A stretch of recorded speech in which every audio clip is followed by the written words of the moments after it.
Welcome back to an episode that we could easily call a series of gambles and possible mistakes as we introduce you to Club 4 of the Quest. So here we are at our new surroundings and not where you might be expecting given the cliffhanger that we left it on after the last episode. I had a good, long think, and I mean I took a week to have a think about moving to Slovan Liberec. The comments seemed to be broadly in favour of moving. But there was one that really got me thinking. It was by Sean Paul, who said, why don't you scout the club for a week, just see whether they've got any assets, because their finances don't seem the greatest. And that lack of finances really started to gnaw away at me. And I began to think whether I might be jumping into a club that we could save from relegation, but did they have the financial muscle or the players that we could sell to improve the finances to really kick on during the next year? It took me a couple of weeks to scout those players, and I decided that probably we didn't, so I turned that job down, and instead I've moved to a different nation, to a different club, still embroiled in a relegation battle, and I'm not sure I've made the right decisions. Number one, I'm not sure we've joined the right club. Number two, I'm not sure whether I've signed the right players. Number three, I'm not sure whether I'm going to be playing them in the right positions. And number four, I don't know whether the tactic that I've created has any chance of competing at what is a very tough league. I guess we should introduce you to our new club.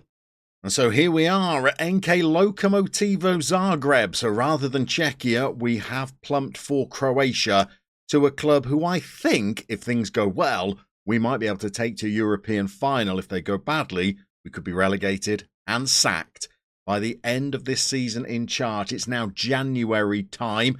We jumped in at the end of December. It was the winter break in Croatia, so we've played 3 friendlies, so a good time to join the club.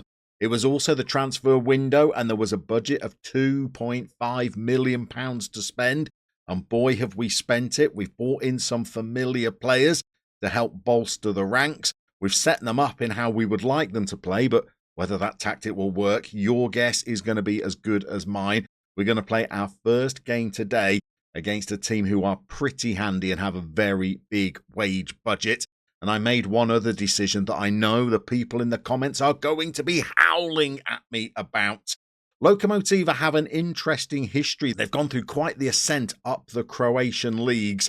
A few years ago, a couple of decades ago now probably, they were down in the 5th, 6th tiers of Croatian football. But then they became a club that was affiliated with the most successful team in Croatia, Dinamo Zagreb, and started to attract a lot of loan players from the clubs to give them greater playing time. This helped them rise through the divisions until eventually they became a top flight side, and their relationship with Dinamo had to take a bit more of a back seat. When we took over the club, Dinamo was still an affiliate club of Lokomotiva, and because I'm very old-fashioned and I play with Llama rules, I don't use affiliate clubs much. To my demise, I'm sure we will find out. So I've ended an affiliate with the greatest club in Croatian football, which would have been a source of loan players for us for years to come, and in probably yet another blunder, I've ended that relationship. So this is the situation that we've walked into. We've played exactly half of our league campaign. Some of the other clubs in the division have played a little more. You would have thought that Croatia was a league to avoid, maybe a little bit like Wales where TNS dominate. You would expect Dinamo to be dominating Croatian football, and that's not really proven to be the case. In 2 of the last 3 seasons, in 2 of the 4 seasons since we started the quest, they have not been triumphant in their league quest. So it shows that there are possibilities to defeat them. Rijeka and Osijek have both done it, and Osijek are ahead of them in the league quite comfortably as well during this season. You'll see how dominant they've been since the start of Croatian football. Between them and Hajduk, they have won most of the seasons that have been competed since Croatia began organising its own league structure. But those victories for Osijek and Rijeka give us a little hope that maybe in a season or 2, we might be up there contesting a league title of our own. But the other thing that really attracted us to Croatia is that this is a 10-team top flight, and half of those clubs all qualify for European competition. So the team down in 5th gains entry to the Conference League. There's 2 Champions League places. There's Europa League places up for grabs as well. So it looks like a place that would really give us the opportunity to qualify for European football, build those finances, and try to continue our quest of going for a European final with a club from a country that's never produced a European finalist before. So as you can see, the club has not performed well during the first half of the season. I think they've only won 4 league games so far, plenty of defeats. It's a very unhappy camp as well. Lots of players not too impressed that I've arrived. Others unhappy about their game time, some wanting to consider the options at the end of their contracts. Lots feeling like they need a new challenge. So trying to create a squad that's going to be unified for this relegation push for the remainder of the season has not been easy. I think we've done a reasonable job so far. The team cohesion is still good, despite the fact that I've brought in, I think, 5 of my own players. The club atmosphere is average, just about in the green. Not bad considering how many games they've lost. Helped by the fact that we've just had 3 winter break friendlies and we won all 3, despite the fact that I was experimenting with tactics and player selection throughout. And the managerial support is average. When I click on a number of players, they are none too impressed that I've joined the club. So for that still to be average is not too bad. The only one that actively opposes me is Hranjek. And I'll be honest, I can't even tell you who he is. None of them support me. 41 are just completely indifferent to me. Let's show you how we've set them up. You can probably see from the hierarchy some of the signings that I've made as well. A few of them will be familiar to you. So we're going to try and set up in a 4-4-1-1. It might be that we try and change this to something Haverford-Westy when we've just played a game or 2 if this isn't working. But I'd like to try and keep us compact. I'd like to try and keep us fairly narrow to give width for the fullbacks to overlap if we wish. I'd like to try and keep us relatively tight, not to have too big a gap between the defensive, the midfield and the attacking lines. And I'd like to be able to press, jostle, harry, not too high up the pitch, but when the opposition come far enough forward, we are on them and we try and win the ball back. And then we try and launch more considered, more thoughtful attacks of our own rather than my normal counter-attacking kick and rush. The players that we've brought in so far are a little bit of a gamble. One of them I'm reasonably confident about because of the price. In central defence, we are going to have Willy Cambuala playing for us. I signed him because I thought we had a bit of a lack of pace in defence, and Cambuala certainly has us covered there with acceleration of 14 and pace of 16. Way back in his career, Willy was actually playing for Manchester United, signed for them from Sochaux for £2.5 million. Fast forward on 8 or 9 seasons, and he's moving to Croatia for under £200,000. So I'm not too disappointed with that bit of business. I think Willy will do well. Very good in the air is our Willy. But I've also brought in some other players as well. After his contract expired at Riga, Christian Kierkegaard was available on a free transfer.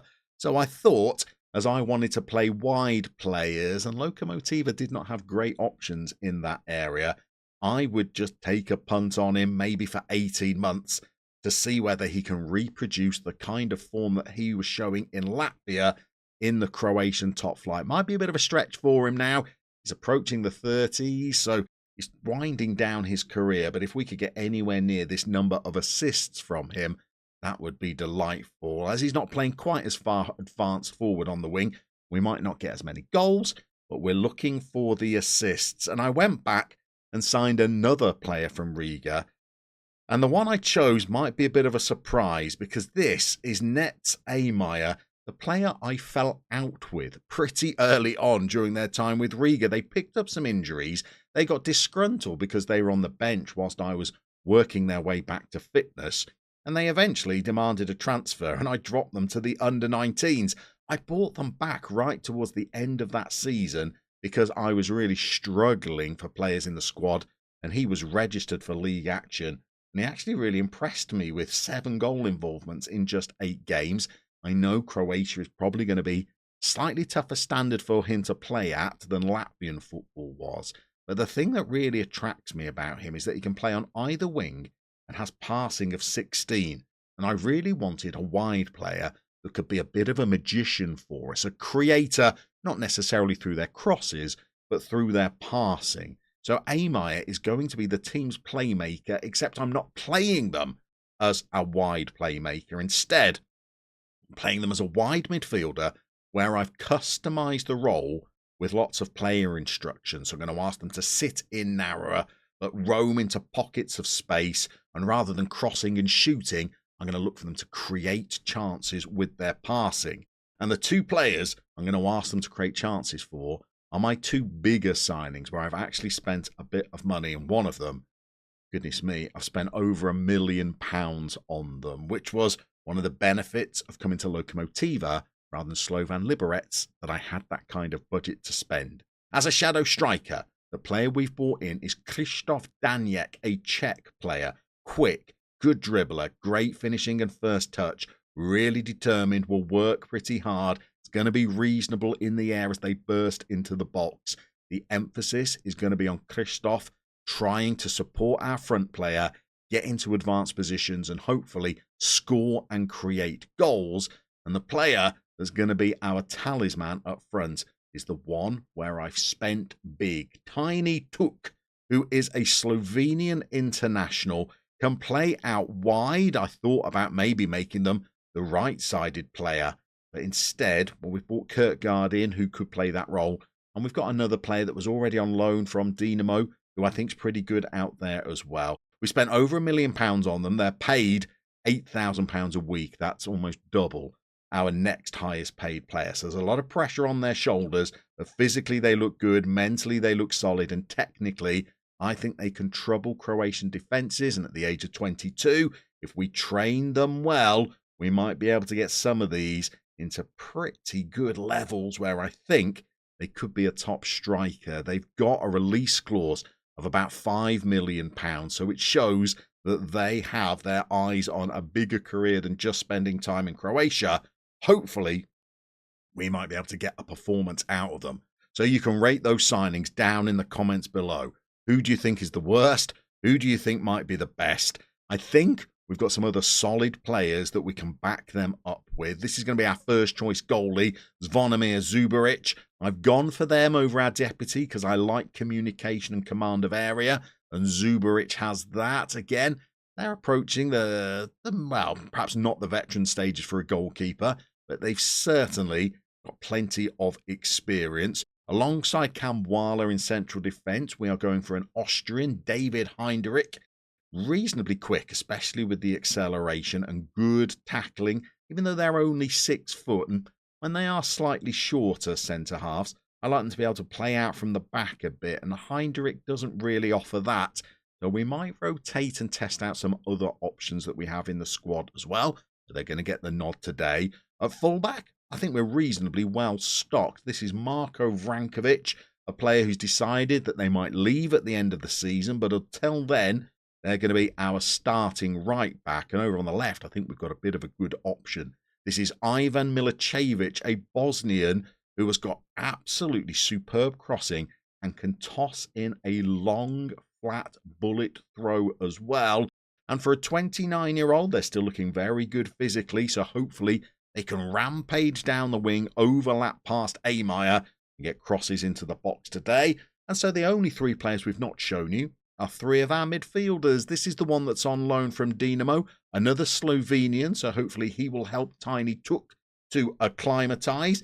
Very, very quick. The only problem is they can't play a wide right position like we're asking them to today, which is why we've got Kierkegaard waiting in the wings if we need to bring them on. And then in central midfield, I think we've got 2 really good players, but I think one's a striker and one's a centre-back. So we'll see how they acclimatise to my system today. Here is the centre-back, Vladan Bubanja, a Montenegrin, very composed, excellent in the air. He's just as good at passing as they are at tackling, which is why I think they can play in the centre of the midfield. But it might be that they become a centre-half. Really, I think they want to be a defensive midfielder, but we're not going to play with one of those.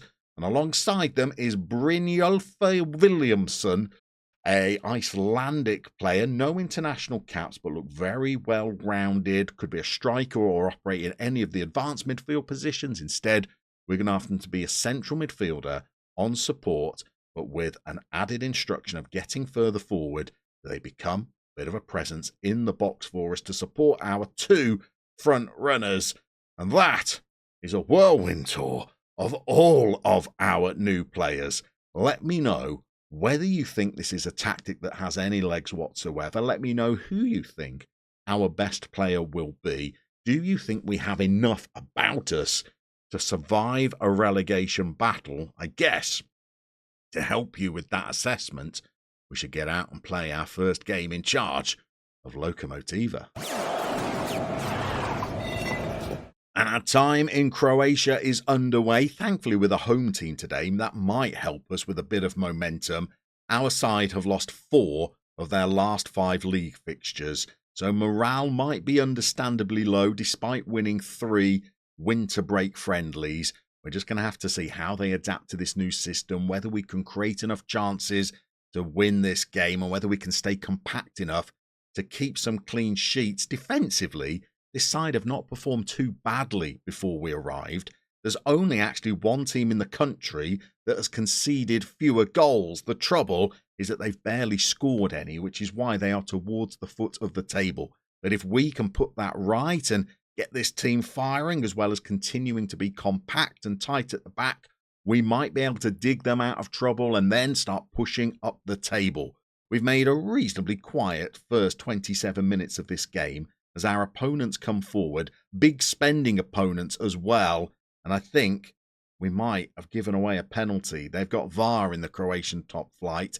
These normally go in favour of the attacking side, and I think we've just pulled them back as they ran into the area, and that is not the kind of start that you're looking for when you take over a new club. It's their Icelandic player that slots it past Subaric in goal, and now we've got to try and chase the game because of defensive poor decision making, really.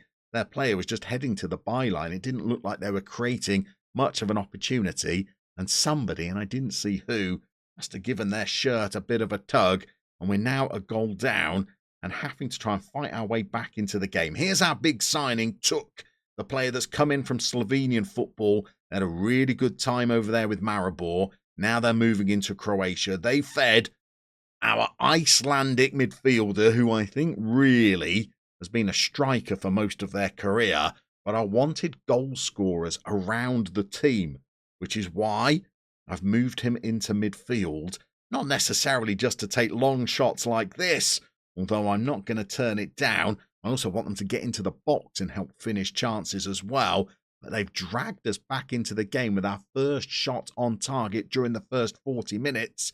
And now that means we can go into half-time looking a little bit more likely to get something out of our first game in charge. And as Tuk might have gone too early, I was about to say celebrated their debut with a goal. Instead, we got a VAR call, and it has been awarded. They've judged their run to perfection, it would seem.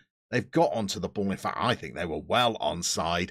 And that's why we spent more than £1 million on Tiny Tuk, to try and finish more of the chances that we create. And Daniek drifts a ball to them, and it has gone straight into the goal. Daniek's the player we've brought in as the shadow striker, the Czech. And Tiny Tuk is the player we've brought in to play up front. And I thought that meant that we were going to go in at the interval in the lead. Apparently not. We've got defensive frailties from an opposition set play. We don't get the ball clear. Tiny Tuk is the player that's been highlighted for not winning their defensive header. And they've nodded one home in a bit of a pulsating first half. We've only had 2 shots on target. They've both gone in. Our opponents have had a penalty and pounced on a defensive error. 2 goals in stoppage time. What will the second half hold? So here's me waxing lyrical about what a tight defence this club had before we joined, and they looked very frail during that first half. And I bemoan their lack of goals, and we've actually looked pretty efficient in front of goal during the first half.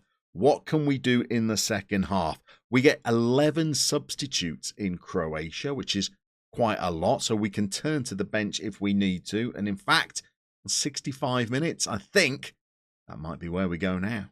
So we've made a change at centre-back, and we've also brought Kierkegaard on for their debut over on the right wing. They are a bit more natural playing there than the player that we took off, and that is the centre-half who I've just brought on for Heiderich, who's managed to volley home what could be their first touch of the game. It's Llama that sends the corner in, bounces around a little before Bubania, the centre-half that I'm playing in midfield, has the foresight to just lay it across the goal, and the substitute centre-half volleys us into the lead.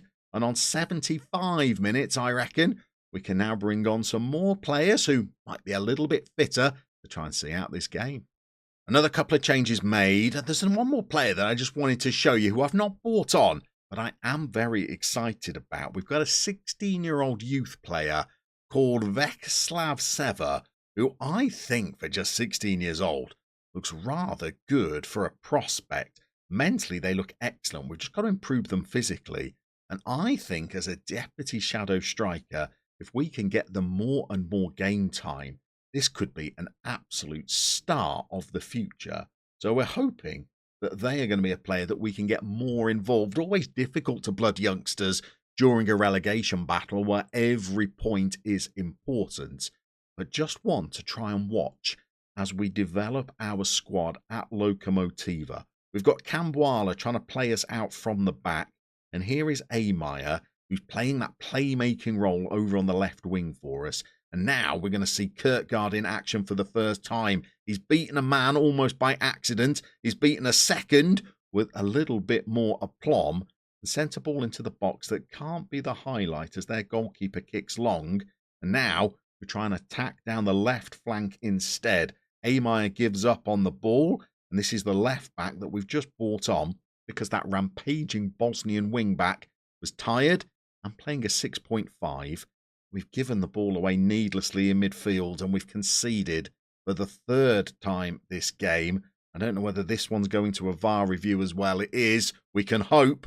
And this one is disallowed. And now, as we approach injury time, we're just going to make sure that we see out this game. We're going to drop the tempo and put the time wasting on. That should get us to the final whistle. And we have won our first game in charge of Lokomotiva. That might be enough to drag us out of the relegation places. So were we convincing? Absolutely not. But will we take the 3 points? You betcha we will. We're going to go off camera now. We're going to play a few games at Lokomotiva. We've got less than half the season to go now. But it's going to be a very tense battle down there. If things go well, we could be battling for a European place during our first half season in charge. If things go badly, we could be looking at relegation to the second tier of Croatian football and a terrible decision by yours truly to move to Lokomotiva in the Quest.